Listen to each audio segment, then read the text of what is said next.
अस्सलामुअलैकुम। Kitchen with shine aunty में मैं आप सबको खुश आमदीद कहती हूँ।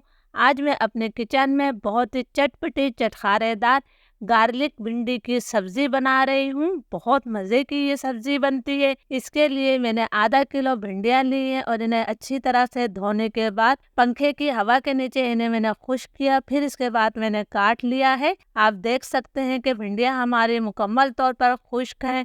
तो चलिए इस मज़ेदार सब्जी को बनाना शुरू करते हैं। गार्लिक भिंडी की सब्जी बनाने के लिए मैंने क्वार्टर कप तेल लिया है और तेल को मैं अच्छी तरह से गरम कर लेती हूँ। तेल गरम हो गया है तो मैंने 10 से 12 कलियां लहसुन की ली थी और इन्हें इस तरह लंबाई में काट लिया है। हम लहसुन वाली भिंडी की सब्जी बना रहे हैं तो इसके अंदर लहसुन का इस्तेमाल ज़्यादा होगा, इसकी बहुत अच्छी खुशबू आती है। 1 चाय का चम्मच मैंने सफ़ेद ज़ीरा शामिल किया है। अब ज़ीरे और लहसुन को हमने हल्का सा कलर तब्दील होने तक फ्राई कर लेना है। लहसुन का हल्का सा कलर तब्दील हो गया है तो अब मैं इसके अंदर सूखी वाली साबुत गोल मिर्चों को तोड़कर शामिल कर रही हूँ। ये मैंने 6-7 सूखी गोल मिर्चें ली हैं। इन्हें मैं हल्का सा मिक्स कर लेती हूँ। अब मैं इसके अंदर प्याज शामिल करूँगी। ये एक दरमियाने साइज से थोड़ी बड़ी प्याज है जिसे मैंने बारीक चॉप करके शामिल किया है। प्याज को भी हमने हल्का सा ब्राउन कलर आने तक फ्राई कर लेना है। बहुत ज़्यादा डार्क कलर प्याज का मत कीजिएगा। प्याज पर हल्का सा लाइट ब्राउन कलर आ गया है, बस हमें यही कलर चाहिए था। अब 2 दरमियाने साइज के टमाटरों को मैं छोटे टुकड़ों में काट कर शामिल कर रही हूँ। इसके साथ ही 7-8 मैंने तेज़ वाली हरी मिर्चें ली हैं, ये शामिल कर देते हैं। मैं इसके अंदर लाल मिर्चों का इस्तेमाल नहीं करूँगी, इसलिए आपने सूखी लाल मिर्चें और हरी मिर्चें अपने टेस्ट के मुताबिक लेनी है। टमाटरों को भी मैं 2-3 मिनट तक पका लेती हूँ ताकि टमाटर हमारे नरम हो जाए। ये सब्ज़ी बहुत कम मसालों से बनती है और बहुत ज़्यादा मज़ेदार बनती है। ज़रूर इसे ट्राई कीजिएगा। टमाटर की मैंने 2-3 मिनट तक भुनाई कर ली है। टमाटर हमारे नरम हो गए हैं।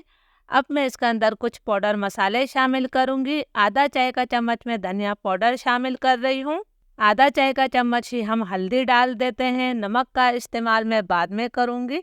अब इन मसालों की भी मैं 1-1.5 मिनट तक भुनाई कर लेती हूँ ताकि मसालों का कच्चापन ख़त्म हो जाए। मसाला हमारा अच्छी तरह से भुन चुका है और तेल मसाले से अलग हो गया है तो अब मैं इसके अंदर कटी हुई भिंडियाँ शामिल कर देती हूँ।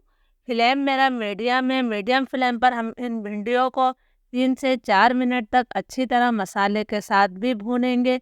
भिंडियों में एक मखसूस लेस होता है, जब हम उसको इस तरह मसाले के साथ भून लेंगे तो वो लेस बिल्कुल ख़त्म हो जाएगा और आपकी भिंडियाँ बहुत जायकेदार और खिली खिली बनेंगी।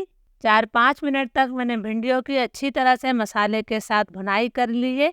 आप देख सकते हैं कि भिंडियों में लेस बिल्कुल भी नहीं है और ये खिली खिली हो गई हैं।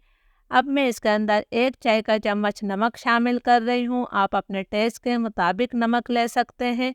आप चाहें तो इस वक्त इसके अंदर आधे नींबू का रस भी डाल सकते हैं, लेकिन मैंने 2 टमाटर डाले थे इसलिए मैं नींबू का रस शामिल नहीं करूँगी। नमक को मैंने अच्छी तरह से मिक्स कर दिया है। फ्लेम अब मैं बिल्कुल लो करूँगी। लो फ्लेम पर हमने इसे ढककर तकरीबन 10-12 मिनट तक और पकाना है, लेकिन बीच में मैं 1 से 2 दफ़ा इसके अंदर ज़रूर चम्मच चलाऊंगी ताकि भिंडियाँ हमारी लगे ना। बिल्कुल लो फ्लेम पर भिंडी की सब्ज़ी को पकते हुए 10-12 मिनट हो गए हैं। माशाल्लाह बहुत ही अच्छी सी इसमें से खुशबू आ रही है। भिंडियाँ हमारी बहुत अच्छी तरह से गल गई हैं। आप देख सकते हैं कि भिंडी बहुत अच्छी तरह से पक गई है। इसके अंदर किसी किस्म का हरा धनिया डालने की ज़रूरत नहीं है। बस अब हम इस मज़ेदार सब्ज़ी को सर्व कर लेते हैं। आप भी मेरे तरीके से भिंडी की सब्ज़ी एक दफ़ा ज़रूर बना के देखिएगा। इंशाल्लाह पूरी फैमिली को बहुत ज़्यादा ये रेसिपी पसंद आएगी। इजाज़त दीजिए। अल्लाह हाफिज़।